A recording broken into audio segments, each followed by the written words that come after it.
국빈 방문 지금 실시간으로 각종 보도 쏟아지고 있는데요. 대한민국 언론은 이번 미국 순방의 중요 부분을 제대로 보도하고 있는 것인지 또 워싱턴 포스트 오영 논란 NBC 인터뷰까지 대통령의 외신 인터뷰와 후속 대응은 적절한지 언론의 순방 보도를 집중 분석해 보겠습니다. 변상욱 기자님 스튜디오에 나오셨습니다. 어서 오십시오. 예, MBC가 나온 시사 이슈의 강자. 예. 대단합니다. 반갑습니다. 영광입니다. 얼굴이 빨개지게 왜 이러십니까? 대기자님이라고 하려다가 대기자라고 부르지 말라 그래서 제가 기자님이라고 원고에 분명히 그랬는데 갑자기 저를 그렇게 말씀을 해주시면 이러다 나중에 또 대 MC 뭐 이런 것도 나오겠어요. 아이고 하여튼간에 예, 감사합니다. 나와주셔서.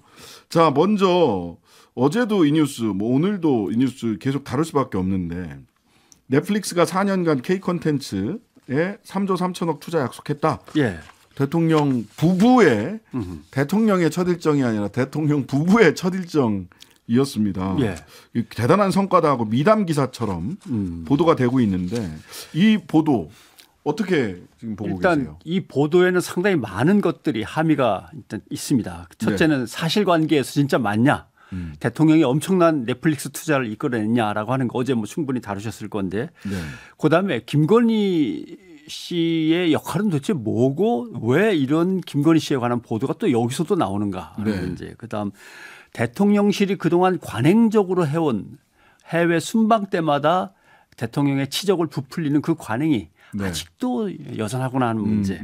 그다음에 진짜 대통령한테 급하게 하라고 해야 할 것들은 어떤 것들이 있는가에 대해서는 또 보도가 안 나오니까. 무엇이 중헌디? 예. 무엇이 중헌디 하면 대통령은 언론도 얘기를 안 하던데 내가 어떻게 알아? 뭐 이렇게 나오는데 언론이 그러면 일단 안 되죠. 예. 그 문제를 다뤄봐야 되는데 아무튼 넷플릭스는 올해 투자가 거의 8천억에서 1조 가까이 될 거로 2022년도 예.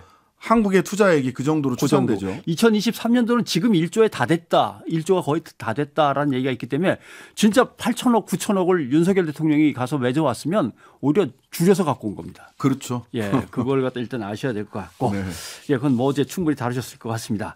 그런데도 언론은 보면 깜짝 발표, 강력 추진, 투자 유치 성공 윤 대통령과 넷플릭스의 이 대담을 갖다 이런 식으로 표현하는데 투자 유치를 성공시킨 걸로 언론 보도가 치적 찬양에 나서면 안 되죠. 네. 이거는 분명합니다.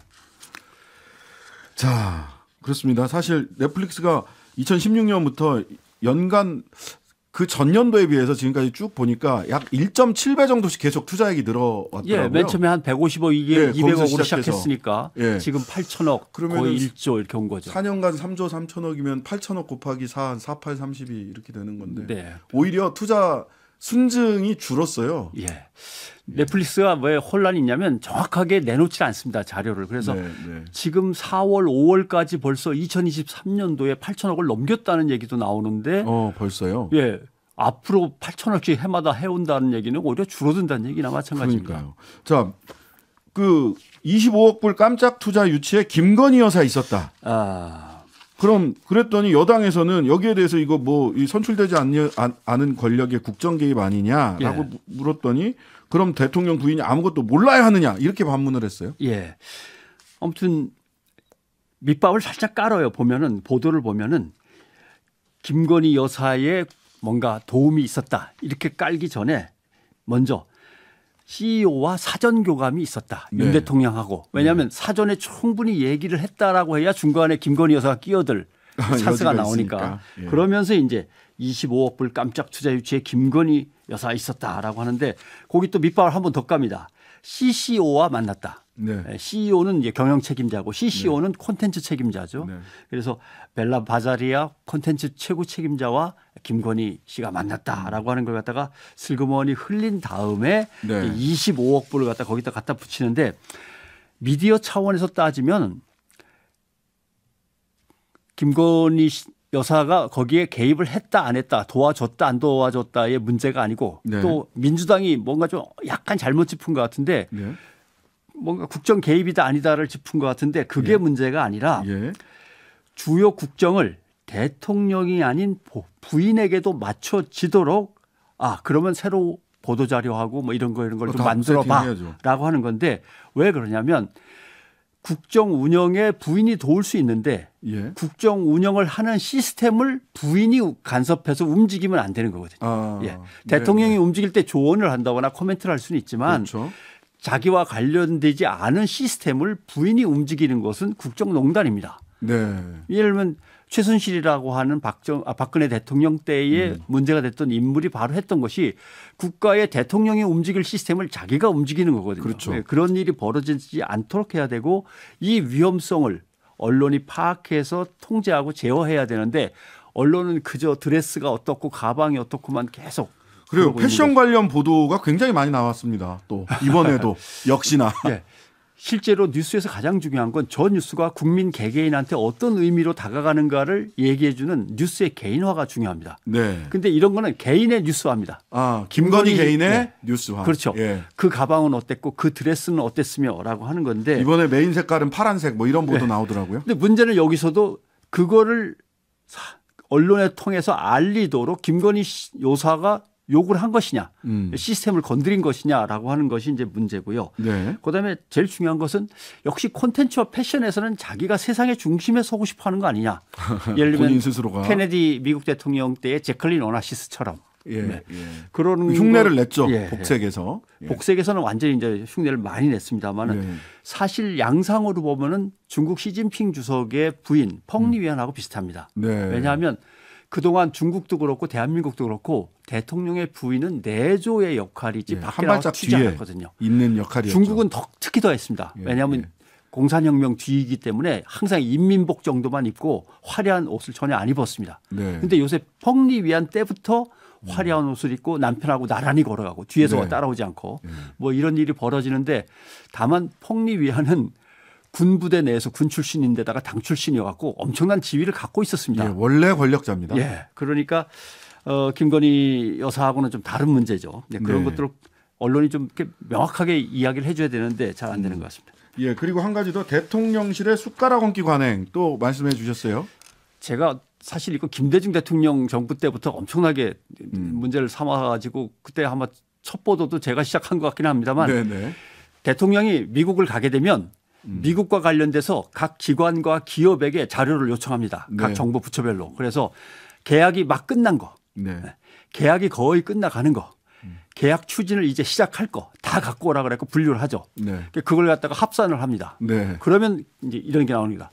대통령 이번 순방에서 1,000억 불 계약단에 5천억 불에 가까운 계약 성사 단계까지 밀어붙여 이런 거.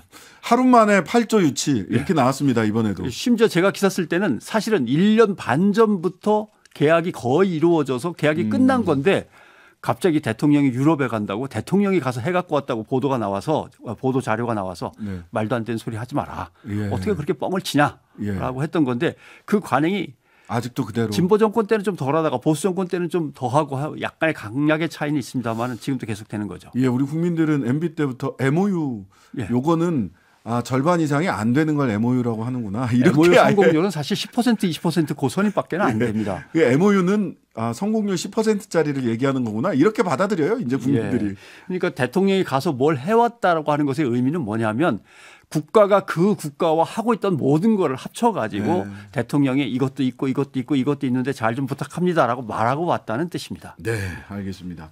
무엇이 중요한디? 지금 이번 한 국빈 방문에서 정말 대통령이 신경 써야 되고 언론이 핵심적으로 이렇게 바라봐야 될 무엇이 중요한디 어떤 이슈인가요? 지금 넷플릭스 얘기가 나왔으니까 넷플릭스 얘기만 한다면 예. 첫째 재상영 분배금이 있습니다. 넷플릭스에서 계속 맞아요. 방송에서 수익이 나오면 우리한테 줘야 됩니다. 우리 창작자들한테. 예. 그것이 지금 유럽하고 남미 쪽, 미국 쪽에서는 분배가 잘 되는데 네. 한국은 제대로 안 되고 있는데 대통령이 따져야 되는 문제죠. 그렇죠. 예. 자기가 따지기 어려우면 장관한테 시켜서라도 따지고 와야 됩니다. 예. 그다음에 창작자의 권리 보장.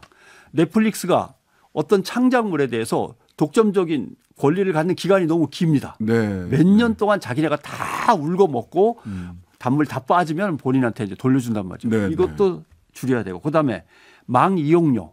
그거 예. 큽니다. SK 브로드밴드. 지금 거의 공짜로 사용하고 있는데 네. 그 엄청난 수익을 넷플릭스가 한국 창작물로 한국에서 벌어가면 네. 적어도 망 사용료에 대해서는 돈을 내야죠. 예. 이게 2019년부터 계속 재판을 질질 끌면서 아직도 돈을 안 내고 있습니다. 그렇습니다. 예, 이것도 사실 대통령이 해야죠. 이런 게 급한 겁니다. 이런 넷플릭스에 간다면 그런 부분들을 사전에 조율하고 그렇죠. 정리해서 이게 중요한 거죠. 그런 성과를 갖고 와야 되는 거라는 거죠. 예. 무엇이 중요한지 넷플릭스만 놓고 본다면 또 사실 경제나 안보 현안들도 정말 짚어야 될 게 많은데 반도체 어떻게 할 거냐. 반도체. 반도체는 진짜 이것은 중국을 반도체로 미국이 공격했을 때 네. 중국이 거기에 반도체로서 대응을 하면 한국이 반도체로 중국을 공격해서 그걸 가라앉히라는 거 아닙니까? 네, 맞습니다. 예. 예. 지금 얘기는 그러니까 이의제입니다. 예. 예, 오랑캐로 오랑캐를 제어한다라고 하는 것이 미국이 쓰는 지금 방식인데 지금 한국이 이걸 보도한 거 보면 한국 언론의 보도를 보면 한 번은 파이낸셜 타임즈 인용, 한 번은 중국의 관영 글로벌 타임즈 인용. 다른 언론사가 외국에서 보도를 하면 그거를 베껴서 쓰는데 위 심각한 문제에 대해서 우리 언론 스스로 나서 가지고 기획하고 정리해서 미국이 얼마나 우리한테 국정 내정을 간섭하고 있고 국익을 해치고 있는가. 중국과의 관계를 도대체 어떻게 풀어갔으면 좋겠는가. 이 고민이 안 실려 있어요. 네. 미국 신문, 중국 신문만 계속 그냥 베껴서 한 번씩 쓰고 있는 중입니다. 예. 대통령 해외 순방 때 빠지지 않는 보도가 음식, 뭐 국빈 만찬 때 어떤 음식이 나왔다, 뭐 장식이 뭐다. 근데 그 장식 나온 거 중에 어제 기사 보니까 뭐가 있었어요? 벚꽃나무를 2m짜리 벚꽃나무를 형상화하고 그 아래서 만찬을 하더라고요. 왜 벚꽃나무 아래서 대한민국 대통령과 대단하네요. 미국 대통령이 그러니까 일본의 벚꽃이 우리나라 왕벚꽃이 원산지라는 걸 인정을 해 주려고 그러려고 하나요? 그랬다면 정말 다행입니다. 제주도 가도 왕벚꽃 그 원산지가 예. 있어요. 제주도 한 6군데 정도. 그 의미인지 그것까지를 미국이 계산을 한 건지는 모르겠습니다만은 서구 유럽이나 미주 사람들이 예.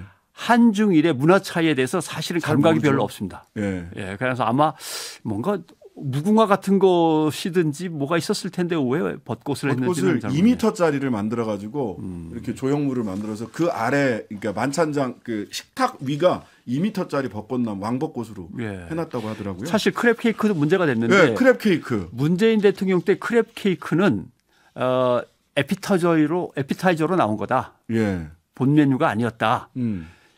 윤석열 대통령 때는 이게 본 메뉴로 나왔는데 에피타이저로 나왔던 것이 아닌 본 메뉴로 나온 크랩 케이크의 의미는 화합과 모의 상징이다. 문재인 대통령 때 크랩 케이크는 이런 뜻으로 해석을 안 했는데 조선일보에서. 그러면 문재인 대통령 때의 크랩 케이크의 의미는 일진이 밑에 꼬붕들을 데리고 다니면서 갑질할 때 들러붙어 있는 것들을 갖다가 하대하는 의미로 쓰는 그렇게 그런 해석을 슬랭으로 해석된다고 얘기했거든요. 예. 대통령이 바뀌면 이렇게 언론이 같은 케이크, 슬랙 케이크를 놓는 크랩 케이크를 갖고 해석하는 것도 달라지는 거죠. 아니 그리고 메인에 놓인 크랩 케이크와 전체 요리 에피타이저로 놓인 크랩 케이크는 의미가 달라집니까? 그래서 맛은 다를지 모르겠습니다만 의미가 크랩 케이크는 크랩 케이크는 근데 정말 믿어주셨으면 좋겠는데 예. 국가가 국가를 상대하면서 국빈을 모실 때 음식 갖고 절대 장난치지 않습니다. 그렇죠. 예, 거기에 맞아요. 어떤 특별한 의미를 담아서 조롱을 한다거나 이런 일은 없습니다. 얼마나 섬세하게 좋은 조심조심하는데. 뜻으로는 할지 몰라도. 예, 그렇습니다. 자, 그다음에 대통령 워싱턴 포스트 인터뷰와 논란 그 워싱턴 포스트 인터뷰에서 무릎 꿇기 예. 아이 발언, 소위 전은 발언. 예. 이 근데 문제 어떻게 보셨어요? 오영 논란은 이제 일단락 된 건데 사실관계는 말하자면 대통령은 나는 진짜 그런 거 못한다. 절대 받아들일 수 없다. 일본한테 역사적 사죄를 갖다 요구하고 이런 거 난 못한다라고 네, 분명히 네. 얘기했단 말이죠. 예. 여기에 대해서 이제 국내 여론이 뭐 엄청나게 들끓으니까 국민의힘이 황급히 나서서 네. 그 미국 기자가 잘못 해석한 거다. 오역이다. 일본이 무릎을 꿇겠냐라고 얘기한 걸 내가 무릎 꿇어도 안 된다라고 그렇게 해석하면 어떡하냐라고 했는데 결국 그 기자가 본문을 공개를 한 거죠. 그냥 확 까버렸어요. word for word를 해가지고 I can accept the notion that I가 나옵니다. I. 네. 예. 저는 일본은 용납할 수 없습니다가 아니라 저는 제가 용납을 못합니다라고 일본이 돼 무릎 있습니다. 꿇고 용서를 비는 것을 저는 용납할 수 예. 없습니다. 근데 수석 대변인에다가 원내 대변인에다가 국민의힘에서 이미 다 말도 안 되는 오역이고 이게 다 민주당이 또 가짜 뉴스 뿌리는 거라고 얘기를 해버렸습니다. 네. 라디오에서 나와서도 그렇게 얘기를 했고 예, 문제는 아무튼 미셸 리 기자는 워싱턴 포스트 기자가 내가 그 오디오를 또 다시 들어보고 문장을 다시 보고 했는데 절대 그게 아니다. 대통령이 나는 일본한테 그런 거 죽어도 요구 못한다고 분명히 했다라고 해서 안결이 됐습니다. 청와대 아니 이제 대통령실도 부인 안 합니다. 대통령이 이런저런 이런 걸 포함해서 그런 의미로 약간 얘기를 한 건 있다라고 하는데 첫째 왜 여기서 문제가 되냐면 국민의힘이라고 하는 공적 공당이자 집권 여당인데 미디어 위기관리 커뮤니케이션에서 어떻게 할 거냐를 결정할 때 두 가지 중에 하나입니다. 맨 처음에 국민을 속일 것이냐 일단 정직하게 얘기를 할 것이냐 근데 항상 국민을 속이는 쪽으로 간단 말이죠. 이게 문제인 거죠. 힘으로 밀어붙이면 국민들이 딴소리 못해 바이든 날리면처럼 자 지금부터 날리면으로 들으세요. 들을 거야 안 들을 거야 하면 국민들이 다 그렇게 들어야 된다고 생각하는 왜냐하면 것 같아요. 속이려 하는 가장 큰 이유는 시간적 여유만 있으면 빨리 가서 틀어막을 수 있다. 그러니까 얼른 일단 그거 가짜 뉴스입니다. 절대 그렇지 않습니다. 이렇게 해놓고 틀어막으면 된다라고 생각하는 거고 그다음에 일단 가짜 뉴스입니다라고 국민의힘 쪽에서 논평이 나와야 그것을 태극기 부대를 비롯해서 많은 핵심 지지층들이 가득 채우죠. 그런데 어떻게든 나와야지 그게 안 나오면 그분들이 전파할 만한 뭔가 이슈가 안 되니까 방어 논리. 방어 논리를 얼른 펴는 거고 그다음 언론사에 있는 끈들을 이용하면 그 정도는 막을 수 있다라는 자신감이 있고요. 그다음에 어차피 언론은 한때 바글바글 하다가 다른 이슈가 생기면 또 그 이슈에 쫓아다니라고 이 이슈는 묻혀버린다. 원래 이슈는 이슈로 덮는 거다. 덮는다라고 하는 겁니다. 이게 아날로그 시절의 얘기입니다. 디지털 시대의 이 문제는 미셸 리 기자가 바로 반박하듯이 팩트를 제시하면서 쉽게 통하는 게 아닌데 아직도 국민의힘이 위기 관리에 있어서 너무 나이브하고 아날로그적 생각을 갖고 있다라고 하는 거죠. 그렇게 해서는 안 되고 참 답답한 일들이 좀 많은데. 근데 언론은 이런 것 때문에 문재인 정부에서는 언론 팩트 체크를 할 기구를 만들고 시스템을 갖춰야 된다고 했는데 국민의힘이 예산을 깎고 국회에서 반대를 해서 안 됐습니다. 자, 오늘 말씀 본방에서는 여기까지 듣고요. 잠시 후 유튜브 연장 방송 하프타임에서 오윤혜 씨와 함께 못다한 이야기 이어가도록 하겠습니다. 본방에서는 인사드리겠습니다. 감사합니다. 고맙습니다. 하루 종일 기다려지는 진짜 시사. 평일 저녁 6시 5분 신장식의 뉴스 하이킥.